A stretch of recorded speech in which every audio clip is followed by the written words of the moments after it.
Hey, it's Ash Mack with 100.3 Philly's R&B, and we're outside and we're in the community and having hands in the culture. But more specifically, we're going to speak to Jared and Daryl for the culture with their new partnership and highlighting the Negro Leagues. Guys, what's going on? How are you? Good. How are you? Good, good. Now you guys got to take me on this history lesson. Baseball is one of my favorite sports, but when we were just talking about the Negro Leagues, it doesn't get enough recognition as I think it deserves, and clearly as much as you think it deserves. Right. So tell me about what we're doing today and where we're at this moment. I mean, we're right here at the Philadelphia Stars Memorial. The Philadelphia Stars is a pennant-winning team from Philadelphia. Everybody knows the Phillies, but it's just a good opportunity to highlight what the Philadelphia Stars did for baseball here and black baseball in general. We work with this company called Ebbets Flannels. They're owned by Lids, which is owned by Fanatics. So heavy sports presence with this company. They specialize in historic baseball memorabilia, even historic football. They have every league basically, but they like to keep things true to old material. So, okay, so what's the statue and the location of where we're at when it comes to the Philadelphia Stars Negro League Memorial Park? And this once was what? The ballpark, correct? Yeah. Right.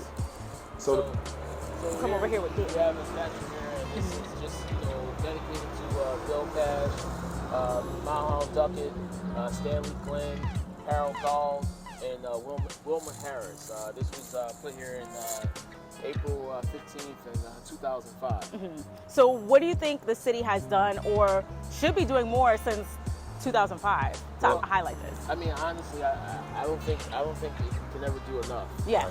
Honestly, the Negro Baseball League was a stepping stone for a lot of black baseball players, and even when they were able to play in the majors, they had to play in the minors. Yes. And, you had guys that was 40-something years old playing in the minor league. Satchel Paige, I think, was 42 when he finally made it into the majors.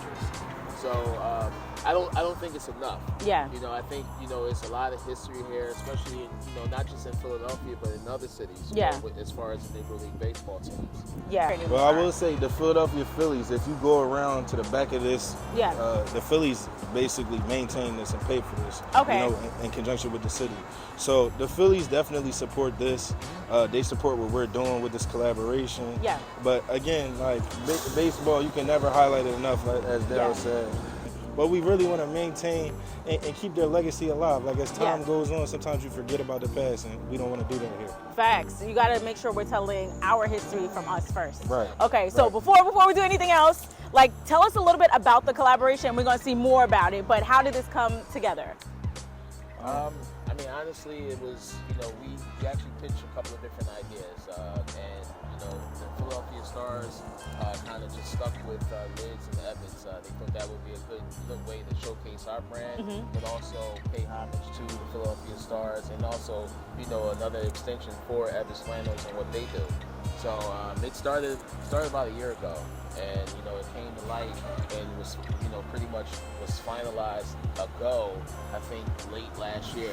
So it's officially online April 9th. Yep. Okay, well let's get some behind the scenes work to see what y'all do on a daily basis. Right. All right, let's go.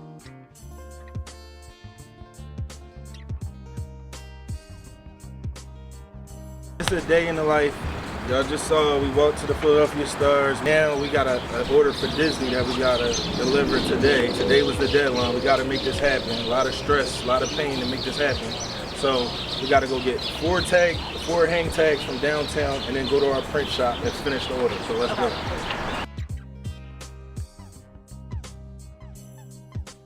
When it comes to being for the culture, what does that mean? What's the definition or your personalized definition to that? Being true to yourself, being true to the people you're supposed to be true to. That's it. It's funny. We had this talk. That's how this brand came about. It was a group chat. Everything was for the culture. 9 years. People used to say that a lot. This for the culture. This not for the culture. Da da da da da. We was joking because it was like people just using the word, abusing the phrase. Yeah. For the culture means you true to yourself. You true to who you're supposed to be. At the end of the day, you could be any race and buy our product. We don't care. You still for the culture because you support the culture. You know what I mean? For the culture is to me, what it means to me is just it's nostalgia. You know, when I think about anything that's culture related or that has anything to do with a group of people, that's you're for that culture. You're for your culture. So a lot of people and Jared kind of touched on this. A lot of people think that a lot of time it has to do with race or ethnicity, and it doesn't. You can be a group of people that like to ride motorcycles, and that's a culture. Yeah. So I just think it's more into it, than just thinking about race. But for me, what it means to me, like I said, it's nostalgia, because everything that I think about growing up, it's related to my culture or a culture in some way, somehow.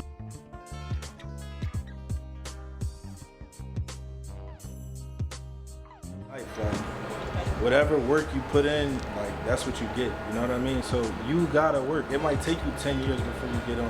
You can't start something for a year, reach a setback. You know how many setbacks we had with this brand? You know how many times I had to tell facts? No, man, we're keeping it going. Like, it's been, we had a million setbacks. We learned from those setbacks. That's how you pivot. And really, the pathway to greatness, like, you have to go different directions. Like, that path is your path. Like, to get to where you're going to run into obstacles this way. You're gonna have to pivot this way. Like, but you have to go through that. Disney. So we wanted the only black, fully able to produce for. Now, we don't sell this. They sell this to produce, to design and produce for Disney. We wanted the only black brands in the world. Let's say that, the world. Yeah. So we did this for the Lion King tour.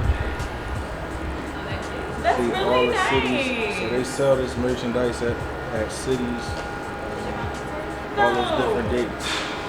This is the last box. We wanted to get y'all with a bunch of pallets, but this is the final box.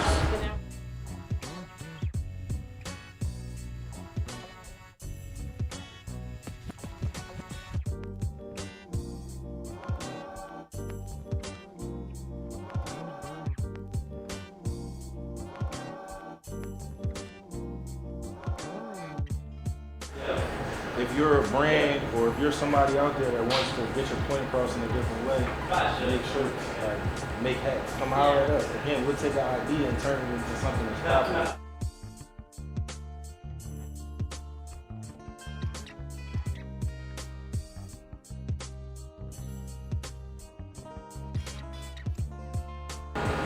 Jared from For the Culture. Daryl from For the Culture. We're releasing our newest collab with Ebbetsville flannels and lids right here.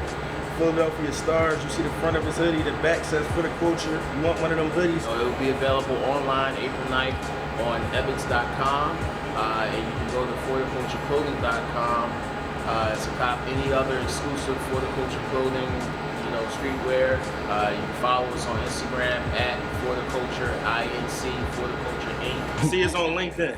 Get one of these shirts. Get one ASAP.